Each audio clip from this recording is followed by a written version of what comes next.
વિદ્યાર્થી મિત્રો, આજે તારીખ 25મી જુલાઈ 2025 શુક્રવાર.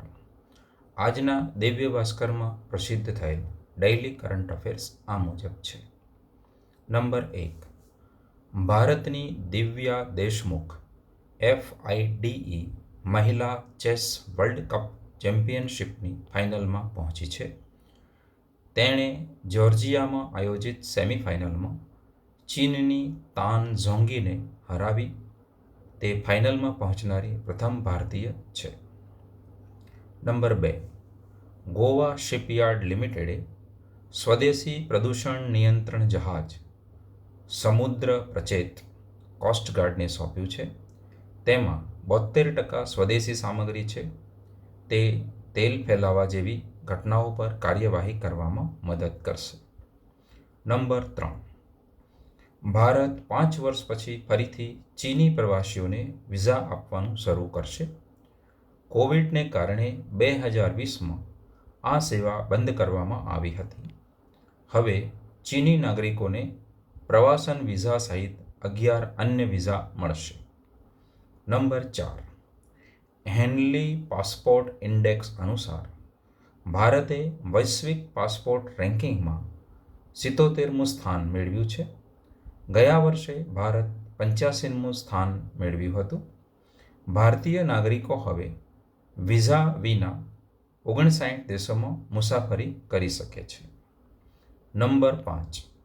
જસ્ટિસ પરલોક ચૌહાણને ઝારખંડ હાઈકોર્ટના નવા ચીફ જસ્ટિસ તરીકે નિયુક્ત કરવામાં આવ્યા છે. તેઓ ઝારખંડ હાઈકોર્ટના 17મા ચીફ જસ્ટિસ છે. તેમને 2014માં હાઈકોર્ટના જજ તરીકે નિયુક્ત કરવામાં આવ્યા હતા. નંબર 6. ભારતીય મહિલા માનસશાસ્ત્રી સુહાની શાહને FISM બેસ્ટ મેજિક ક્રિએટર એવોર્ડથી સન્માનિત કરવામાં આવ્યા છે. તેને જાદુની દુનિયાનો ઓસ્કાર માનવામાં આવે છે. સુહાની આ સન્માન મેળવનાર પ્રથમ ભારતીય બની છે. નંબર 7. છેલ્લા 10 વર્ષમાં પ્રેસ રજિસ્ટ્રાર જનરલ ઓફ ઇન્ડિયામાં નોંધાયેલા પ્રકાશનોની સંખ્યા 1.05 લાખથી વધીને 1.55 લાખ થઈ ગઈ છે. તે જ સમયે ટીવી ચેનલોની સંખ્યા 821થી વધીને 908 થઈ ગઈ છે. નંબર 8. મુંબઈનું Chhatrapati Shivaji Maharaj international airport travel plus leisure top 10 એરપોર્ટની યાદીમાં 9મા ક્રમે આવ્યું છે. આ યાદીમાં સામેલ ભારતનું એકમાત્ર એરપોર્ટ છે. નંબર 9.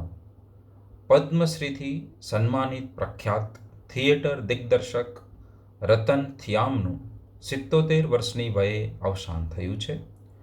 1987માં તેમને ચક્રવ્યૂહ નાટક માટે એડિનબર્ગ ફેસ્ટિવલમાં ફ્રિન્જ ફર્સ્ટ એવોર્ડ મળ્યો હતો.